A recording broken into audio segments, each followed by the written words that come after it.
হামলার ঘটনার পর ফের নাগরাকাটায় এলেন শিলিগুড়ির বিজেপি বিধায়ক শঙ্কর ঘোষ। শনিবার তিনি বিধ্বংসী বন্যায় ক্ষতিগ্রস্ত বামনডাঙ্গা টন্ডু চা বাগানের জন্য ত্রাণ নিয়ে আসেন। তা তুলে দেন ওই বাগানের বিজেপির পঞ্চায়েত সদস্য ও দলের চা শ্রমিক সংগঠনের নেতাদের হাতে। এর আগে গত সোমবার বিজেপির রাজ্য সভাপতি শ্রমিক ভট্টাচার্যর নেতৃত্বে একদল প্রতিনিধি বন্যা কবলিত বামনডাঙ্গা টন্ডু পরিদর্শনে আসেন। সেদিনই দলের মালদা উত্তরের সাংসদ খগেন মুর্মু ও শঙ্করের ওপর হামলার ঘটনাটি ঘটে। ঢিলের আঘাতে গুরুতর জখম সাংসদ এখনও চিকিৎসাধীন। তাদের গাড়িও ভাঙচুর হয়। পুলিশ এ পর্যন্ত 5 জনকে গ্রেপ্তার করেছে, যদিও পুলিশের কাজে যে তাদের আস্থা নেই এমন কথা জানিয়ে সম্প্রতি ওই ঘটনার সিবিআই ও এনআইএ তদন্ত চেয়ে কলকাতা হাইকোর্টে মামলা করেছেন বিজেপি নেতা বাপি গোস্বামী। এদিন নাগরাকাটায় পৌঁছে রাজ্য সরকারকে তুলোধনা করতে ছাড়েননি শঙ্কর। তিনি বলেন, সেদিন আমাদের মেরে ফেলার পরিকল্পনা হয়েছিল। রাজ্যটাকে দুষ্কৃতীদের মুক্তাঞ্চলে পরিণত করে রাখা হয়েছে। ত্রাণ যাতে না পৌঁছায় সেটাই তৃণমূলের দুষ্কৃতীরা করছে, তবে মানুষ রুখে দাঁড়াচ্ছে। এদিন শঙ্করের সাথে নাগরাকাটায় ছিলেন দলের জলপাইগুড়ি জেলা কমিটির সভাপতি শ্যামল রায়, প্রাক্তন জেলা সভাপতি বাপি গোস্বামী, জেলা কমিটির সাধারণ সম্পাদক মনোজ ভুজেল, মহিলা নেত্রী সীমা কেরকেট্টা, পুনিতা ওরাও, চা শ্রমিক নেতা সন্তোষ হাতি, নাগরাকাটার বিধায়ক পুনা ভিংরা, বিটিডব্লিউইউ এর সেন্ট্রাল কমিটির সম্পাদক সন্তোষ হাতি, বিজেপির নাগরাকাটা 1 নম্বর মণ্ডল সভাপতি তন্ময় নার্জিনারি, কনভেনার বরুণ মিত্র সহ আরও অনেকে।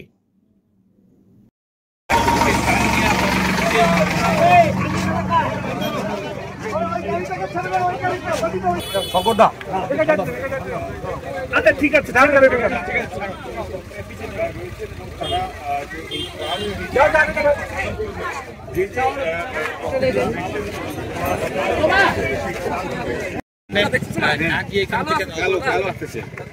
দেখুন নাগরাকাটায় এসে নাগরাকাটার স্থানীয় নেতৃত্ব যেভাবে আমাকে বলেছে আমরা ঠিক সেইভাবেই করি।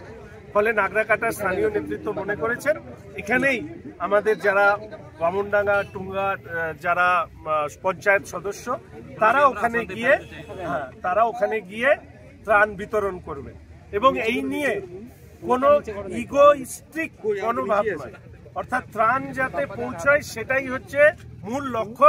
সেই কাজে সেই অঞ্চলের মানুষদের জন্য আমরা ত্রাণটা তুলে দিই। দাদা, ওখানে কি যাওয়ার মতন এখনো কি পরিস্থিতি নেই? সেটা তো স্থানীয়রা বলতে পারবে, আমরা প্রশাসনকে জিজ্ঞেস করা দরকার। এবং আমি শুনলাম সকালবেলা সাংবাদিক বন্ধুদের কাছে যে সেখানেও নাকি কোনো স্বেচ্ছাসেবী সংস্থার সাথে সেখানেও ঝামেলা হচ্ছিল।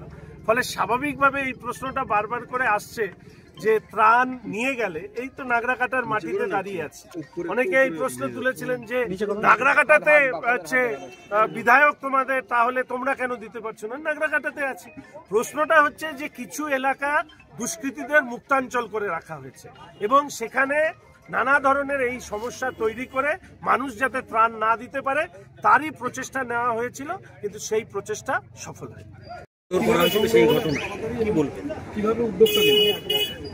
দেখুন, আমি একটা জিনিস কোভিডের সময় দেখেছি, আমাদের ভারতবর্ষের যে সমাজ ব্যবস্থা, এই সমাজ ব্যবস্থা দুর্যোগে বা এই ধরনের মহামারীর সময়ও যেভাবে একে অপরের পাশে দাঁড়ায়, আমার মনে হয় বিশ্বের প্রত্যেক দেশের কাছে এটা শিক্ষণীয়।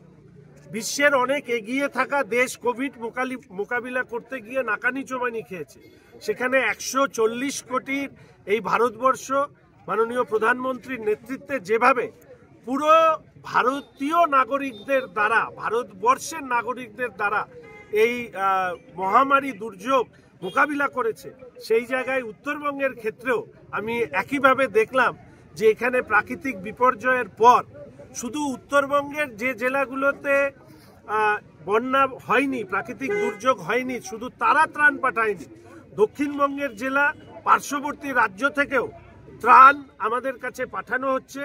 এমন কোনো অংশে ত্রাণের সমস্যা রয়েছে, এরকম অংশের মানুষ যদি আমাদেরকে সরাসরি যোগাযোগ করেন, সাংবাদিক বন্ধুদেরকেও অনুরোধ করব, কোনো জায়গা যদি এরকম থাকে নিশ্চিতভাবে আমরা সেখানে ত্রাণ পৌঁছাবো।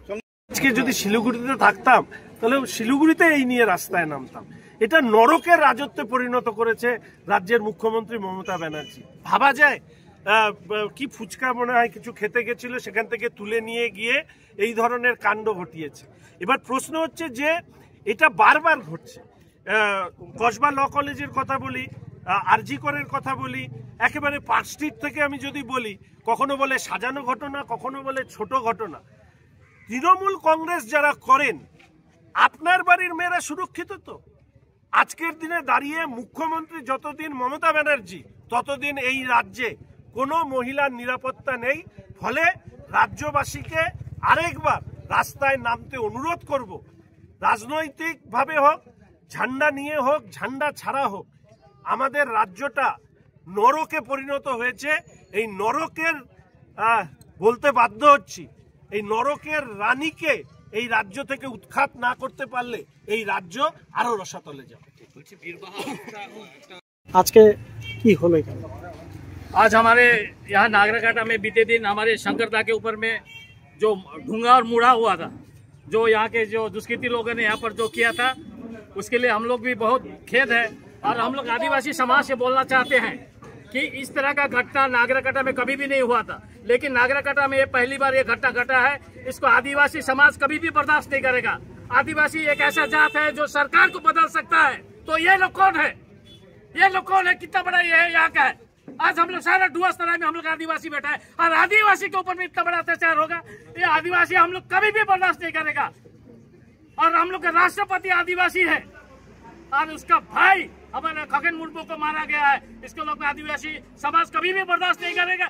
और इसके लिए हम भी हमारे सेंट्रल जितने प्रतिनिधि दल से भी हम लोग आह्वान करते हैं कि हम लोग जितना आदिवासी समाज है, 15-16 आदिवासी समाज है, सब 15-16 आदिवासी समाज मिलकर नागराकाटा में तो ऐसा ताल का मिছিল करेंगे कि विरोधी का आंख वहीं से वहीं ठपा का ठपा रह जाएंगे। इसलिए हमारे जितने भी आदिवासी भाई लोग से बोलना चाहता हूँ, आज खगन मुर्मू के ऊपर अत्याचार नहीं किया, आज हमारे ऊपर अत्याचार किया, इनके ऊपर अत्याचार किया, हमारे आदिवासी जितना भाई उनके ऊपर अत्याचार किया है। लेकिन इसका बदला हम लोग जरूर लेंगे, लेकिन हम लोग हथियार से हम लोग बदला नहीं लेंगे।